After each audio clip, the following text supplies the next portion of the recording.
How foolish of them to really think that you would not survive without them. Listen, I'm so glad that you are here with me today because your life is a living testimony to show people that God is real. See, many of you have been in situations with people that tried to do everything that they could to break you, to strip you, to destroy you. And you are still standing today.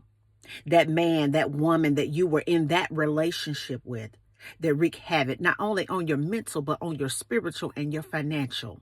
They said things to you like no one would ever want you.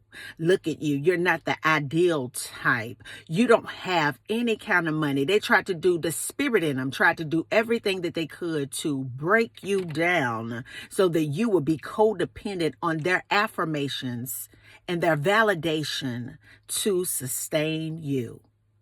But one thing they failed to understand, as a chosen man and woman of the Most High, you have learned to really sit with yourself through the pain. See, a lot of people do not have the discipline to sit with themselves through the pain. Many people will run from relationship to relationship to relationship to try to remedy a spiritual deficiency. But you different.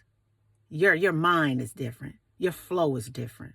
The Spirit of God inside of you is so strong that you come off really, really, really, really different.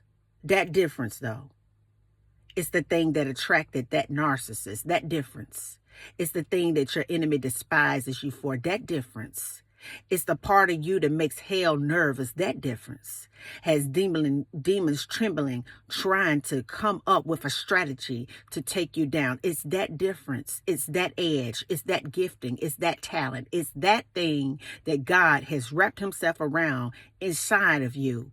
That's what they're after. They're amazed today because you have a smile on your face. They thought they left you in a real bad spot, a spot where you would never prosper again, a spot where you would never make it out, a spot where you will always be yearning and desiring them, to be with them, to want to reconcile with them, to want to get a phone call from them, to want to spend your time with them, to want to just share a word with them, to try to get some clarity for them. But you threw a wrench in the plan of your enemy when you let go and let God. Oh, come on, somebody. Ooh, it's the art to letting go and letting God in your life. When you let go of all of that and you let God into your space, he began to clean up every bit of that. And now here you stand today with so much strength, so much power, so much confidence. Hey, you have more than you did before you had an encounter or before they left. You're a totally different person because you allow God to process you through the pain. You allowed him to process you through the struggle. You allowed him to process you through the uncertainty. You allowed him to process you through the loneliness. You allowed him to process you through the questions that you may have. You allowed him to process you through the stillness. They're looking at you today, mad, frustrated, and they question themselves of how you were able not only to slip away, to get away, but to stand in your power. You no longer need them. And they're wondering, how in the world were you able to make it without them? How in the world were you able to stand in the midst of hell and still come out not smelling like no smoke? How in the world were you able to make it out of the hell that they not only put you through, but left you in, and you're unrecognizable to your enemy?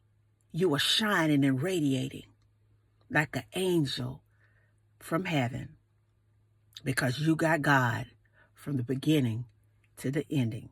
And they can't believe that you no longer need them and you made it through. I'm so proud of you. Mwah. Peace. And I still believe in you. Bye now.